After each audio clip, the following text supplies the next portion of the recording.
যখন বলিউডের নাম আসে চোখের সামনে ভেসে ওঠে রঙিন ভালোবাসার দৃশ্য, মন ছুঁয়ে যাওয়া গান আর হারিয়ে যাওয়ার মতো এক একটা গল্প।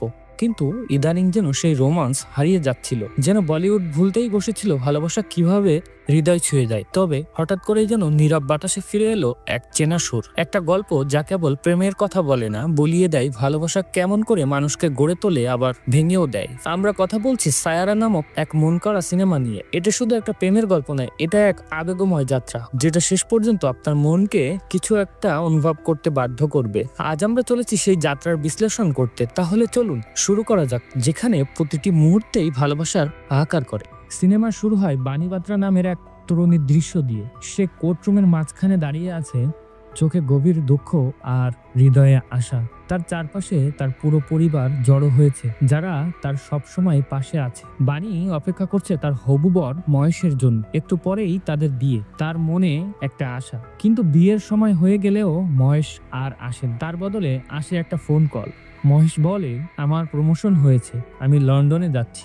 বানি খুব খুশি হয়ে বলে, খুব ভালো খবর, আগে সেখানে যাও, ফিরে আসলেই বিয়ে করব আমরা। কিন্তু তারপরে মহেশ বলে, আমি তোমাকে আর ভালোবাসি না, আমি অন্য কাউকে ভালোবাসি। এটা শুনে বানির হৃদয় ভেঙে যায়, যেন তার পুরো পৃথিবী থেমে গেছে। তার পরের দিনগুলো খুব খারাপভাবেই কাটতে থাকে তার। ভাঙা স্বপ্ন আর ব্যথার মাঝে তার পরিবার তাকে আগের মতো করার জন্য চেষ্টা করে, কিন্তু অনেক সময় পেরিয়ে গেলেও বানি এখনো মহেশকে ভুলতে পারেনি। আর আমরা দেখতে পাই বানির লেখালেখির প্রতি ভালোবাসা এবং আগ্রহ খুব গভীর। সে কবিতা লিখে জীবনের ছোট ছোট মুহূর্তগুলো তার লেখায় তুলে ধরে। গত 6 মাস ধরে বানির কলম যেন থেমে গেছে, লেখার খাতাটাও পড়ে আছে এক পাশে, আর শব্দগুলো যেন তার সঙ্গে অভিমান করে দূরে সরে গেছে। তবুও একদিন হঠাৎ করেই সে সিদ্ধান্ত নেয়, না, এবার কিছু করতে হবে। সেই চেষ্টায় বানি হাজির হয় এক সাংবাদিকতার ইন্টারভিউতে। যদিও যোগ্যতার তালিকায় সে নিজেকে খুব একটা উপযুক্ত মনে করছিল না, তবুও মনের জেদ, চোখের স্বপ্ন আর ঠোঁটের এক চিলতে হাসি তাকে চাকরিটা পাইয়ে দেয়। এই চাকরিটাই তার জীবনে নিয়ে আসে ক্রিস কাপুর নামের এক মেজাজি ছেলেকে। ঘটনা শুরু হয় একদিন অফিসের গেটের সামনে। বানির প্রিয় ডায়েরি পড়ে যায়, আর সেটা কুড়িয়ে পায় একজন অপরিচিত লোক। সে ডায়েরিটা হাতে তুলেই বানির দিকে এগিয়ে আসে। তুমি বানি বাত্রা, বলেই ডায়েরিটা ফিরিয়ে দেয়। বানি অবাক, ছেলেটা কে? পরেক্ষণে অফিসে ঢুকে সে দেখে ওই ছেলেটাই টেরে যাচ্ছে তার অফিসের বসের দিকে, কারণ বস নাকি তার গানে বাজে রিভিউ দিয়েছে। সে রিভিউতে তার প্রশংসার চিহ্ন নেই, বরং তার ব্যান্ডের অন্যদের প্রশংসা করা হয়েছে। এই ছেলেটা আর কেউ নয়, এই হচ্ছে ক্রিস কাপুর, একজন প্যাশনেট মিউজিশিয়ান। এই অপমান সহ্য করতে না পেরে ক্রিস রাগে ফেটে পড়ে। ক্রিস বেরিয়ে যায়, গিয়ে দেখা করে তার পুরনো বন্ধুদের সঙ্গে, কিন্তু সেখানে সে শান্তি পায় না। তার মনে হয় এই বাজে রিভিউর পেছনে ওর বন্ধুরাই টাকা দিয়েছে। ব্যান্ড মেম্বাররা শো বাতিল করে দেয়, তবুও ক্রিস হাল ছাড়ে না। সবাই চলে গেলেও একজন রয়ে গেল, কিভি, ক্রিসের একমাত্র বন্ধু যে সব সময় তার পাশে থেকেছে। তার বন্ধু তাকে বলে, তুই পারবি রে ভাই, তোর ভেতরে আগুন আছে। একদিন স্টেজের আলোয় একা দাঁড়িয়ে যায় ক্রিস, কাঁধে গিটার, মুখে নিজের লেখা সুর। একটা গানের মাধ্যমেই যেন সে নিজেকেই প্রকাশ করে ফেলে। তখন পুরো হল নীরব, শুধু বাজছে তার গলায় বেজে ওঠা কথাগুলো। এতদিন ছিল একটা সুযোগের অপেক্ষা। সেই গান কেবল একটা গান ছিল না, ওটা ছিল তারা না বলা সমস্ত কষ্টের চিৎকার। গান শেষে কিভি জানায়, প্রিন্স মানে ওই বিখ্যাত র্যাপার, সে নাকি তার পরের শো এর জন্য একটা ক্লাসিক গান খুঁজছে। ক্রিসের চোখে আবার আগুন জ্বলে ওঠে। সে যোগাযোগ করে প্রিন্সের ম্যানেজার ভিনিতের সঙ্গে। আলোচনা হয় টাকা, কপিরাইট এবং গান গাইবার কৃতিত্বের বিষয় নিয়ে। সব নিয়ে লম্বা ঝামেলা। ভিনিত বলে, 3 দিন সময় পাচ্ছ, এর মধ্যেই গান জমা দিতে হবে। ক্রিস চুপ। কিভি ফিস করে বলে, 3 দিনে মিউজিক বানানো যায় রে ভাই, কিন্তু লিরিক্স, ওটা তো আত্মা থেকে বের হয়। ঠিক তখনই ক্রিসের চোখ গিয়ে পড়ে বানির দিকে। সে এসেছিল অফিসে প্রিন্সের ইন্টারভিউ নিতে, কিন্তু তারকার দেখা তো আর সহজেই মেলে না। তাকে জানানো হয় 2 মাস পর আসুন। বানি হতাশ হয়ে দাঁড়িয়েছিল দরজার বাইরে। তখনই ক্রিস এগিয়ে যায়, তাকে ভেতরে ঢুকতে সাহায্য করে। হঠাৎ ক্রিসের চোখে পড়ে বানির সেই ডায়েরি, যেটা আগে একবার ফিরিয়ে দিয়েছিল। এইবার সে ডায়েরি হাতে নিয়ে দেখে কিছু ছেঁড়া পৃষ্ঠা, আর সেই পাতায় লেখা কয়েকটা লাইন, কবিতা, অনুভব, কষ্ট আর ভালোবাসার অনুভূতি। ক্রিস আর দেরি করে না, তৎক্ষণাৎ সেই লাইনগুলো দিয়েই বানিয়ে ফেলে একটা গান। শুধু 2-4 লাইন, তবুও যখন প্রিন্স গানটা শুনে, তখন প্রিন্স বলে, এই গানটা আমার পরের শো এর হাইলাইট হবে, আমি ফুল ভার্সন চাই। ক্রিস এবার সোজা গিয়ে দাঁড়ায় বানির সামনে। সে তাকে বলে, এই গানটা শুধু তোমার কথাই প্রাণ পেয়েছে, এবার তুমি গানটা পুরোটাই লিখে দাও। গানটা তখনও রিলিজ হয়নি, তবুও ক্রিস বানির একটা স্বপ্ন পূরণ করে দেয়, প্রিন্সের ইন্টারভিউ নেওয়ার সুযোগ। বানি অবাক কিন্তু রাজি হয়ে যায়। সেই রাতেই শুরু হয় তাদের নতুন যাত্রা। বানি বরাবর কাগজে কলম চালায়, কিন্তু কিছুতেই লিখে উঠতে পারে না। ক্রিস পাশে বসেই ধৈর্য ধরেই থাকে। এক সময় বানি তাকে বলে, সব গান তো আর হঠাৎ করেই লেখা যায় না, কিছু গান হয় সময়ের জন্ম। সে বলে, যখন ভালো একটা গান শুনি তখন আমাদের ভেতরে না বলা কথাগুলো জেগে ওঠে, কিন্তু আমার মনটা ভালো নেই, তাই তো এখন আমি লিখতে পারবো না। তখন ক্রিস তাকে বলে, চলো তোমাকে কিছু দেখাই। সে বানিকে নিয়ে যায় এক ফাঁকা ক্রিকেট কোর্টে, দাঁড়িয়ে বলে, ধরো ইন্ডিয়া পাকিস্তান ম্যাচ, শেষ বলে দরকার 5 রান, কিন্তু ব্যাটসম্যান তো থামে না, সে ছক্কা মারে, কারণ ও জানে জিততে হলে সাহস দেখাতেই হবে। কথাটি শুনে বানি কিছুটা আস্থা ফিরে পায়। আস্তে আস্তে সে কলম চালায় এবং গানটি লেখা শুরু করে। তারা দুজন ভাষা আর সুর একসাথে মিলিয়েই তৈরি করে নতুন এক জীবন। এরপরই আমরা ক্রিসের বাবাকে দেখতে পাই, একজন মাদকাসক্ত মানুষ, প্রায় ঝামেলা বাঁধায় মানুষের সাথে। পুলিশ তাদের বাড়িতে চলে আসে। বাবা মায়ের সম্পর্ক বহু আগেই ভেঙে গেছে, মা মারা গেছেন, বাবা আলাদা থাকেন, তবুও ক্রিস বাবাকে ভালোবাসে। এই অবস্থায় বানি পাশে দাঁড়ায়। সে বলে, তোমার বাবার জন্য রিহাব দরকার, চলো নিয়ে যায়। তারা রিহাবে যায় এবং সেখানে কথা বলে। রিহাবের খরচ 9 লক্ষ টাকা। ক্রিসের কাছে এত টাকা নেই। সে ভিনিতের কাছে যায় এবং সে ভিনিতকে বলে, আমার নাম দরকার নেই, কপিরাইটও চাই না, শুধু অ্যাডভান্স 9 লাখ টাকা দাও, আমি গানটা দিয়ে দেব। ভিনিত রাজি হয়ে যায়। ক্রিসের বাবা ভর্তি হয় রিহাবে, কিন্তু গানটা প্রিন্সের নামে রিলিজ হয়। ক্রিসের কোথাও নাম নেই, তবুও স্টেজ শো এর দিন উপস্থিত হয়, কারণ সে জানে ওটা তার গান। বানি জানে ক্রিস আসবেই, তাই সেও সেখানে আসে। ভিড়ের মাঝেই তারা একে অপরকে খুঁজে পায়। দেখা মাত্রই দুজন দুজনকেই জড়িয়ে ধরে। তারা জানে এই গানটা কত পরিশ্রম করে তৈরি করেছিল, এটা ছিল তাদের রক্ত ঘামে গড়া গল্প। এরপর তারা একসাথে সময় কাটাতে শুরু করে, হাসি, গল্প, গান, আরো কাছে আসতে থাকে দুজন। একদিন হঠাৎ ক্রিস জানায় তার পুরনো বন্ধুদের কথা, যারা তার ব্যান্ড মেম্বার, যাদের সঙ্গে তার সম্পর্ক ভেঙে গিয়েছিল। সে বলে, তুমি লিরিক্স লেখো, আমি গান গাই, কিন্তু বাজানোর মতো আমার টিম নেই। বানি মাথা নেড়ে বলে, ওদের ছাড়া তুমি অসম্পূর্ণ, ফিরে যাও এবং ভুল স্বীকার করো। ক্রিস তখনই তাদের কাছে যায়, ক্ষমা চাই, এইবার আমরা এমন কিছু করব যা আমাদের আগে কেউ করতে পারেনি। তারা আবার একসাথে হয়। বানি এখন ব্যান্ডের এক অবিচ্ছেদ্য অংশ। সে একের পর এক দুর্দান্ত গান লেখে। ক্রিস আর তার বন্ধুরা মিলে গান তৈরি করে। অবশেষে তাদের নতুন গান রেকর্ড হয়, আপলোড হয় ইউটিউবে। প্রথম দিনেই ভাইরাল। কমেন্টে সবাই একটাই কথা বলে, লিরিক্স। এই সাফল্যের সমস্ত কৃতিত্ব পায় বানি, কারণ আগে তারা গান বানাতো কিন্তু শব্দে প্রাণ ছিল না। এইবার শব্দে প্রাণ এসেছে, কারণ তাদের কাছে এখন একজন সত্যিকারের লেখিকা আছে। এরপর বানি আর ক্রিস তখন একে অপরের আরো কাছাকাছি চলে আসে এবং তারা একে অপরকে ভালোবাসতে শুরু করে। এক সন্ধ্যাবেলায় ক্রিস বানিকে তার বাড়ি পৌঁছে দিতে আসে। বানির পরিবার তাদের একসাথে দেখে ফেলে। তার মা রেগে গম্ভীর হয়ে বলে ওঠেন, তুমি কি আবার সেই পুরনো ভুল করতে চলেছ? তুমি কি ভুলে গেছো ডিপ্রেশনের দিনগুলোর কথা, যখন আমরা সবাই তোমার সঙ্গে কষ্ট পেয়েছি? এই কথা ক্রিসও শুনে ফেলেছিল।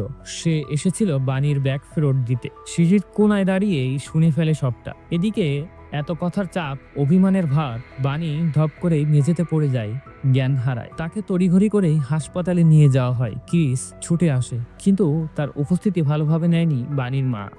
তিনি এক নিঃশ্বাসেই বলে ফেলেন, তুমি যদি ওকে ভালোবাসো তাহলে বিয়ে করো, আর না পারো তাহলে চিরতরেই সরে যাও ওর জীবন থেকে। এই কথা শোনা মাত্রই ক্রিস সোজা বানির বেডের পাশে দাঁড়ায়, হাত ধরেই বলে, চলো আমরা বিয়ে করি। কিন্তু বানি ধীরে ধীরে বলে, না ক্রিস, বিয়ে এমন কিছু নয় যেটা হুট করে সিদ্ধান্ত নেওয়া যায়। এখন তোমার জীবনের সবচেয়ে গুরুত্বপূর্ণ সময়। আমি চাই না আমার কারণে তুমি তোমার স্বপ্নকে নষ্ট করে ফেলো। 2 দিন পর বানি হাসপাতাল থেকে ছাড়া পায়। সে একটু একটু করে সুস্থ হতে থাকে। আর তখনই ক্রিস চলে যায় গোয়ায় তার বন্ধুদের সঙ্গে ট্রাভেল ভিডিও করতে। কিন্তু সেই ভিডিও এক রাতেই ভাইরাল হয়ে যায়। ফ্যানদের সাপোর্ট এবং ভালোবাসায় ক্রিস এখন সত্যিকারের সুপারস্টার। এদিকে বানিও ধীরে ধীরে অফিসে ফিরতে থাকে, তবে ডাক্তার তাকে আরো কিছু টেস্ট করাতে বলে। রিপোর্ট হাতে পেতেই ডাক্তার বলেন, তোমার অ্যালজাইমার হয়েছে, ধীরে ধীরে সব ভুলে যাবে সে। এই রোগের কোনো চিকিৎসা হয় না। এখন থেকে নিজের যত্ন নিন, পরিবারকে জানান এবং শান্তিপূর্ণ পরিবেশে থাকুন, যেন মন স্থির থাকে। ঠিক তখনই ক্রিস হঠাৎ আসে দেখা করতে। সে বানিকে বানিকে বলে, তুই জানিস গোয়ার মানুষ আমাকে চিনে ফেলেছে, আমি এখন এক সুপারস্টার। বানি তাকিয়ে থাকে নীরবে, কারণ সে জানে একটুখানি সত্য ক্রিসের মনকে ভেঙে দিতে পারে। সে চায় না তার এই ছোট্ট জীবনে ক্রিসের সাথে কোনো সম্পর্কে জড়ায়। পরদিন বানি অফিসে যোগ দেয়। সেখানে দেখা হয় মহেশের সঙ্গে। পুরনো স্মৃতির যেন ধাক্কা দেয় তার ভেতরটায়, যেন আবার ফিরে গেছে সেই বিয়ের আগের সময়টায়, যখন দুজন একে অপরকে প্রতিশ্রুতি দিয়েছিল। পার্টিতে মহেশের স্ত্রীও উপস্থিত ছিল। বানি ভেঙে পড়ে, মহেশের সামনে আবার ছুটে যায়, কিন্তু মহেশ রেগে গিয়ে চিৎকার করে বলে, তুমি এখনো বোঝোনি, এটা তোমার ভুল। আর তখনই পার্টি থেকেই তাকে বের করে দেয়। বানি সেখানে ফেলে আসে নিজের ব্যাগ। এদিকেই ক্রিস ফোন করতে থাকে বানিকে, কিন্তু ফোন ধরে একজন সিকিউরিটি গার্ড এবং সব ঘটনা তাকে বলে দেয়। ক্রিস আর দেরি করে না, তার ফ্লাইট মিস করেই সোজা ছুটে আসে পার্টির দিকে। সেখানে গিয়েই বানির ফেলে যাওয়া ব্যাগটি তুলে নেয়, আর তার চোখ পড়ে ব্যাগের ভেতরের মেডিকেল রিপোর্টটিতে। ক্রিস সবটা বুঝে যায়। তৎক্ষণাৎ সে চলে যায় বানির কাছে। বানি তখন তাকে বলে, তুমি সব জেনে গেছো, তাই মনে হয় আমাদের আর একসাথে থাকা উচিত নয়। ক্রিস এক পা এগিয়ে এসে বলে, তুমি আমাকে ভুলে যেতে পারো, কিন্তু আমি তোমার পাশে দাঁড়িয়ে থাকবো ঠিক ততক্ষণই যতক্ষণ না তুমি নিজেকে ভুলে যাও। বানির পরিবার এবার সব বুঝতে পারে এবং তারা ডাক্তারের কাছে যায়। ডাক্তার বলে, ওকে এখন শান্ত পরিবেশে রাখতে হবে, পাহাড়ের কোলে কিংবা সমুদ্রের ধারে। ওটাই হবে ওর জন্য বেঁচে থাকার থেরাপি। ক্রিস সিদ্ধান্ত নেয় সে বানিকে সমুদ্রের ধারে নিয়ে যাবে। তারা চলে যায় আলিবাগে। নির্জন সমুদ্র, হালকা বাতাস, ওখানে কাঁপতে থাকে তাদের নতুন জীবন। হাসি মুখের ক্যামেরাবন্দি মুহূর্তের ভেতরেই খুঁজে পাওয়া ভালোবাসা, কিন্তু সময় থেমে থাকে না। বানি ভুলতে শুরু করে প্রিয় গান, নিজের নাম, এমনকি ক্রিসকেও। তবুও ক্রিস বলে, ভালোবাসা মানে পাশে থাকা, মনে রাখো বা না রাখো, আমি সব মনে রাখবো, আমাদের সকল কিছু সারা জীবন। স্টেজে গান চলছিল আর দিল্লিতে নিজের কনসার্টে পারফর্ম করতে পারেনি ক্রিস। তবুও তার বন্ধুরা তাকে ছাড়াই সেই কনসার্ট করে ফেলে এবং সেটা হয় এক বিশাল সাফল্য। তবে নতুন করে মুম্বাইয়ে আরো বড় কনসার্টের আয়োজন করা হয়। এবার বানি নিজেই চায় ক্রিস যেন মঞ্চে ওঠে। বানি বলে, আমি তোমার স্টেজের একদম সামনেই থাকবো, আমি চিৎকার করেই বলবো, ক্রিস ক্রিস। সবকিছুই প্রস্তুত। স্টেজে ক্রিস গান শুরু করে, আর তখনই ঘটে সবচেয়ে অপ্রত্যাশিত ঘটনা। মহেশ, হ্যাঁ সেই মহেশ, সে আবারও হাজির হয় সেই কনসার্টে। আর চমকটা হলো, এই কনসার্টের স্পন্সরই ছিল মহেশ নিজেই। বানি তাকে দেখেই কিছুক্ষণ চুপ, তারপর ধীরে ধীরেই হাঁটতে হাঁটতে বলে ফেলে, আমাকে আর কখনোই ছেড়ে যেও না, আমি সবসময় তোমার সঙ্গেই থাকতে চাই। সে একা ছিল।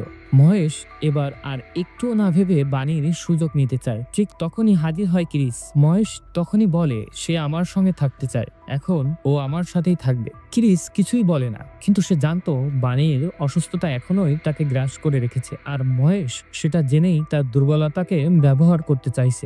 রাগে ক্রিস মহেশকেই মারতে শুরু করে, আর তখনই ছুরি হাতে সামনে এসে দাঁড়ায় বানি। বানি বলে, আর একবার যদি ওর গায়ে হাত দাও, আমি তোমাকে ছুরি মারবো। ক্রিস থেমে থাকে না, ধীরে ধীরেই এগিয়ে আসে তার দিকে, আর সেই মুহূর্তেই বানি ছুরি বসিয়ে দেয় তার হাতে।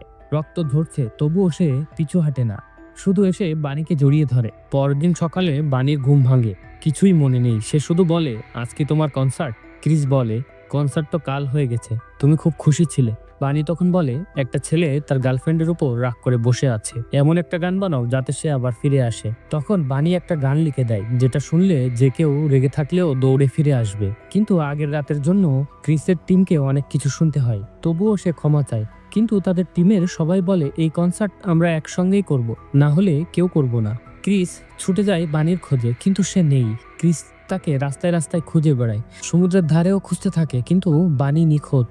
1 বছর কেটে যায়, তবুও কোনো খোঁজ নেই তার। তবে বানির রেখে যাওয়া একটা গান ক্রিসকে করে তোলে ভারতের সবচেয়ে বড় সুপারস্টার। কারণ বানি বলেছিল, এই গান শুনলে সে ঠিকই ফিরে আসবে। আর এই আশায় ক্রিস গান গাইতে থাকে, যেন সেই মানুষটা একদিন ফিরে আসে। একদিন লন্ডনের এক কনসার্টে কেভি ক্রিসের বানানো রিলসে বানির মতো চোখ দেখতে পায়। এরপর ক্রিস ছুটে যায় মানালির সেই জায়গায় যেখানে তারা কনসার্ট করেছিল, এবং তার পাশেই একটা জায়গায় বানি থাকতো। সেখানে এক হোস্টেল কর্মী তাকে জানায়, সে সারাদিন শুধু ক্রিসের কথাই বলতো। ঘরে ছিল ক্রিসের ছবি, পোস্টার, পেপার কাটিং, আর ছিল একটা চিঠি। চিঠিতে লেখা ছিল, ক্রিস, যখন তুমি এটা পড়বে তার মানেই সব ফেলেই তুমি আমার পিছনে ছুটে এসেছো, আর আমি সেটাই চাইনি। আমার ভুলের কারণে আমি দূরে সরে এসেছি। অবশেষেই ক্রিস খুঁজে পায় বানিকে, কিন্তু সে কিছুই মনে করতে পারে না। বানি বলে, কে আপনি? ক্রিস বলে, আমি একজন গায়ক। তখন বানি বলে, চলো আমি তোমাকে একটা গান লিখে দিই। কিন্তু তখন বানি আবারও বলে ওঠে, আমি লিখতে পারছি না। ক্রিস বলে, গান হৃদয়ের কোনো গভীর মুহূর্ত থেকেই আসে। তারা আবার ফিরে যায় পুরোনো দিনগুলোতে এবং বানির সবকিছুই মনে পড়তে থাকে। তখন এক মুহূর্তের জন্য বানি বলে ওঠে, আই লাভ ইউ ক্রিস। তারপর বানিও ক্রিস বিয়ে করে ফেলে আর ডায়েরিতে লেখা থাকে তাদের জীবনের প্রতিটি মধুর মুহূর্ত। আর এভাবেই তাদের লাভ স্টোরি গল্পটা এখানেই শেষ হয়। সো বন্ধুরা, গল্পটি যদি আপনাদের মন ছুঁয়ে যায় তাহলে একটুখানি ভালোবাসা দিয়ে ভিডিওতে লাইক দিন, শেয়ার করুন প্রিয়জনের সঙ্গে আর সাবস্ক্রাইব করে আমাদের পাশেই থাকুন সবসময়।